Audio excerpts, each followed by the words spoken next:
bom dia. Espero que todos estejam bem, né? Estamos retornando essa semana com as nossas aulas remotas. Eu espero que vocês tenham descansado, né? Aproveitado o recesso. Vamos começar a nossa terceira unidade e vamos trabalhar com o nosso tema História sem Escrita.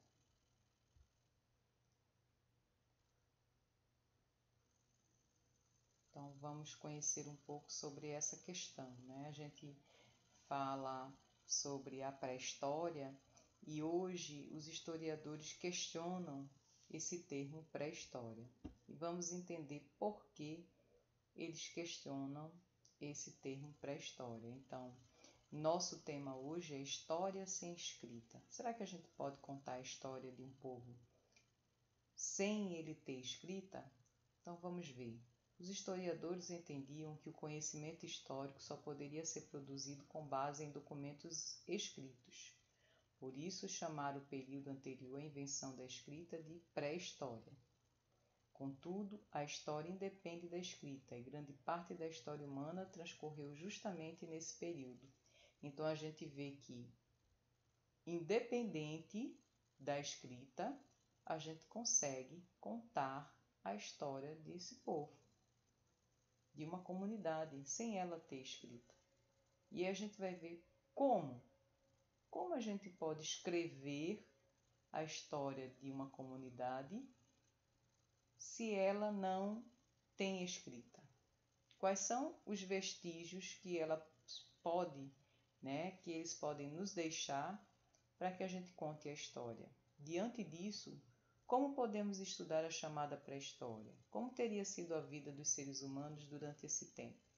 Para descobrir isso, os pesquisadores precisam montar um verdadeiro quebra-cabeças, baseado exclusivamente em vestígios materiais deixados pelos nossos antepassados. Atualmente, existem muitas técnicas e métodos para estudar a cultura material dos povos da pré-história. Então, nós temos aqui os pesquisadores, eles vão buscar os vestígios materiais. Então, nós vamos ter os desenhos nas paredes, que são chamados de pintura rupestre, nas cavernas, nos paredões de pedra. Lá você tem os detalhes riquíssimos dos cotidianos dessa comunidade, onde você vai ter os animais, onde você vai ter rituais, onde você vai ter brigas entre eles, as guerras, as ferramentas que eles usavam, as lanças que eles usavam, o arco e flecha.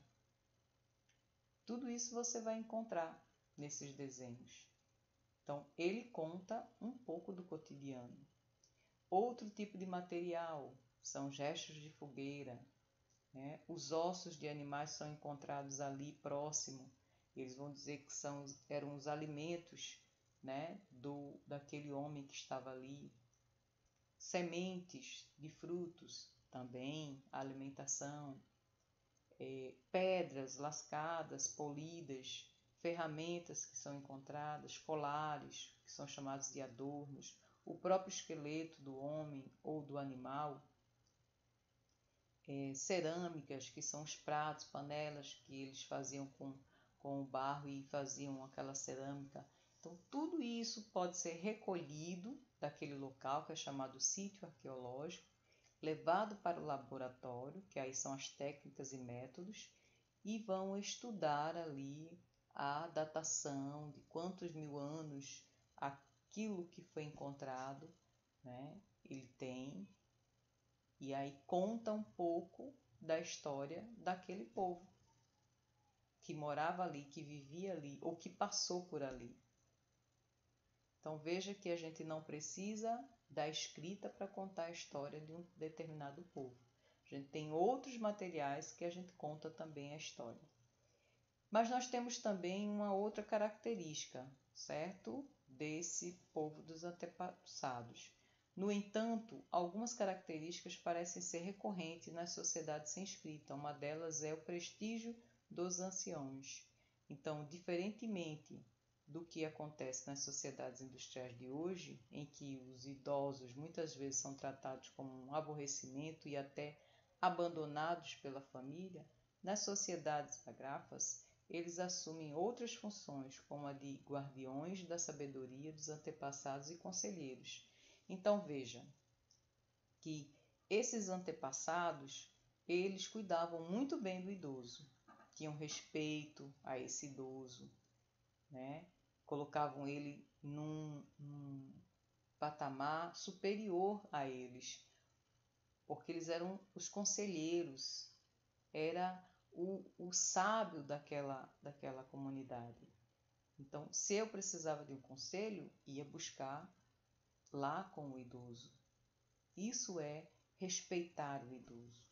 Quando eles já estavam fragilizados, não conseguiam mais ter aquele movimento, se movimentar e força, eles eram tirados daquele trabalho pesado e colocados justamente para poder aconselhar os mais jovens. Isso é um respeito ao idoso.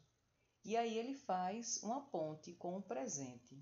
Nós estamos cuidando do nosso idoso, nós respeitamos o nosso idoso, então temos que repensar como nós tratamos o nosso idoso, que a história é para isso, né?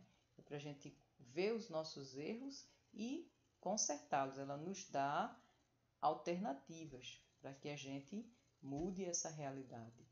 Então, nós temos famílias que abandonam seus idosos em asilos. Nós temos famílias que não alimentam esse idoso, que agride o idoso, que não tem amor, nem tem respeito a esse idoso. Então, a gente precisa, né, se policiar, repensar e fazer com que a sociedade ela comece a ter consciência de que o nosso idoso ele é importante. Ele pode nos aconselhar, ele é uma pessoa que viveu muito, tem muita experiência, pode nos dar um conselho. Nós podemos escutar as suas histórias, que nos ensinam muita coisa. Isso é importante. Então, nós como sociedade precisamos rever como nós tratamos o nosso idoso. E aí vocês se coloquem no lugar do idoso. Será que quando eu me tornar idoso, eu quero que me tratem assim? Então, a partir desse momento, a gente começa a tratar o idoso melhor. Porque a gente não quer ser tratado dessa maneira, com desprezo, com desrespeito. Então, o nosso tema hoje, ele mostra que os materiais, né, os vestígios desses materiais podem contar a história e mostra também, né, como aqueles povos antepassados, eles cuidavam do idoso e respeitavam o idoso. A partir das próximas aulas, a gente vai trabalhar como era o cotidiano desse povo,